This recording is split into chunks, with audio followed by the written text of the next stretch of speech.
Hey guys, in this video I'm going to introduce you to EQ8. If you're an Ableton Live user, EQ8 is an absolutely fantastic, fully parametric EQ, and you've got a lot of features in here for a stock EQ plugin. It's absolutely unreal, so I highly suggest checking it out if you're an Ableton Live user. So EQ8, it gives us 8 bands of EQ. Okay, so we've got 8 different bands that we're able to adjust. Each one of those bands, we can select a shape for that particular band, so a different type of filter for each band. Okay, each one of those bands has all of these shapes available to it, which is great. Okay, so the shapes we have available are a low cut filter, so it cuts out everything down the bottom there. That is a really steep one, so it's the ×4. That's a more subtle low cut. We've got a shelving filter, which boosts or attenuates all the frequencies below the cutoff point for a low shelf. We've got a bell EQ, so that's just sort of standard traditional parametric EQ style, where we can either boost or attenuate at a certain frequency, a center frequency. I've got a Q control over that, so I can attenuate, I can change the bandwidth. So a higher Q has a narrow bandwidth and a lower Q has a broader bandwidth. I also have in here a notch filter, which completely notches out that entire frequency that that band is at, and as I pull the Q up, that narrows again that frequency. So that's cool if you want to completely take out a big chunk of audio information at a certain frequency. It's really handy for doing that. Or you can set a bunch of them up and have LFOs on them running notch filters and things to recreate a phaser sound. That's the sky's the limit with what you could do with that. I've got a high shelf, so if I drag that up here, that's the opposite to a low shelf, so that pulls everything up above the cutoff point there, or attenuates everything above the cutoff point again.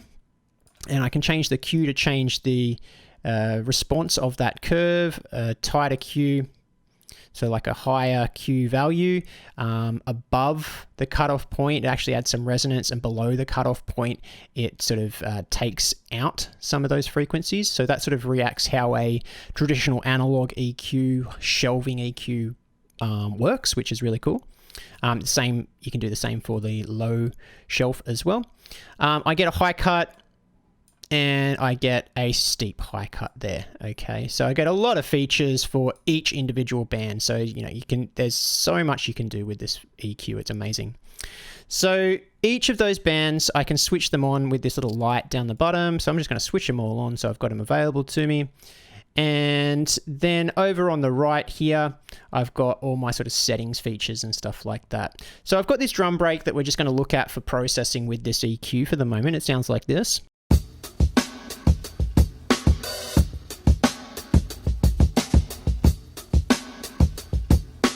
And I'm going to talk about some of the modes and different features that you have available over here.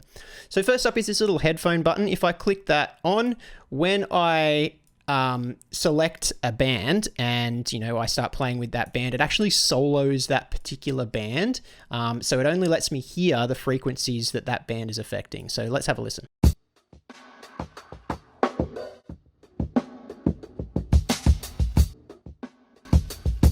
So that can be really handy if you need to really narrow in on a frequency and you don't want to get anything else sort of trying to confuse you. If you just want to hear what that band's doing, you can have that, press that little headphone button, and that turns that on.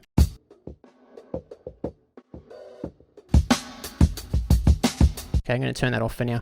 This here turns on and off the spectrum analyzer. As you can see, it has a spectrum analyzer behind all our EQ curve here, so I can either turn that off or on. I just generally have that on by default. Another cool feature is if I press this little arrow, I get a larger display, and I can expand that right up to take up most of the screen if I really want to focus in on what I'm doing. And then if I play that back, we can see the spectrum analyzer on the large display there.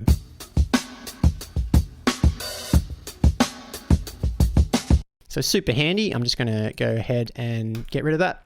Okay, next we've got the different modes that you can put the entire plugin in. So it's by default, it's on stereo mode. So that means that every move that we make, every sort of parameter that we adjust here is going to affect both the left and right channel equally. I can switch that into left-right mode. So that means I can change the right or the left channel and EQ those separately, which is pretty handy. So I'm just going to EQ the right here.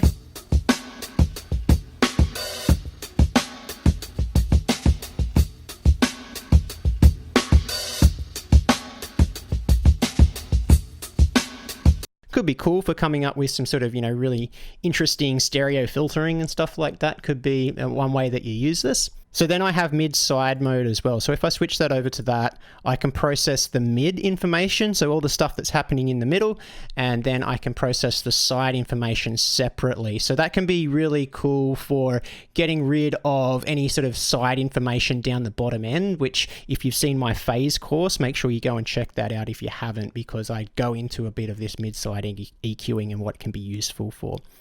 Okay, so if I have a look at that,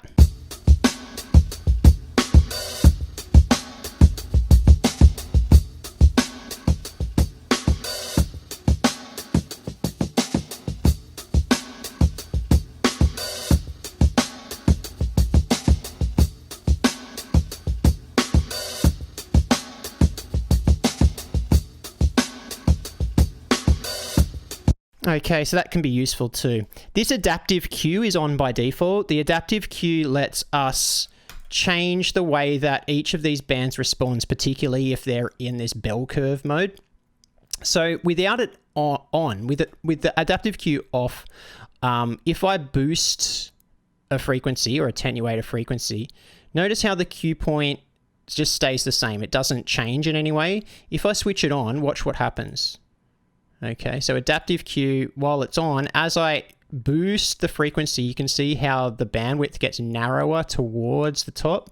And as I attenuate, it does the same thing. So that models how an analog EQ, a lot of analog EQs, particularly desks and things like that work. So some SSL, API desks, that sort of stuff. That's how a lot of their EQs work, is the more that you boost it, the narrower that the bandwidth gets. And that can be really musical and interesting. And then I've got the gain, that's the output gain. So if I want to take that down, if I've done some boosting and things like that, if I want to adjust the output, I can do that there, which is really cool too. The scale function I never really touch, but if you sort of turn it up, it increases the scale there. So you can see how the scale of boosts and cuts increases. And if I take the scale down to, minus, it changes the way that sort of will come out.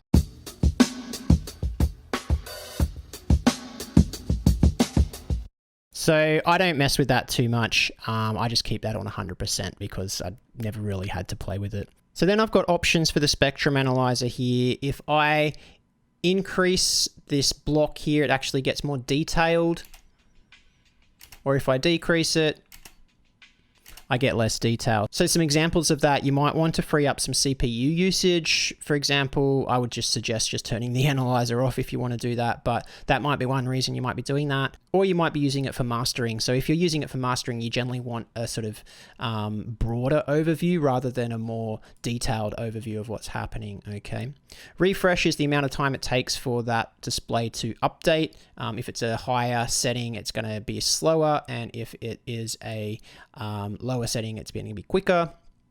And the average, if I increase that, again, that sort of slows things down. So if I have that average right up,